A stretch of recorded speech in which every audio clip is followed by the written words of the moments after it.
హిందూ త్రిమూర్తుల్లో విధ్వంసకుడిగా మరియు మార్పునిచ్చేవాడిగా ప్రసిద్ధి పొందిన లోర్డ్ శివుడు పరమశక్తి మరియు కరుణకు ప్రతీక.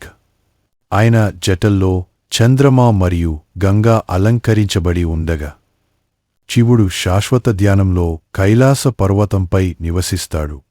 ఆయన మూడవ కన్ను సాధారణ దృష్టికి అందని జ్ఞానాన్ని సూచిస్తుంది.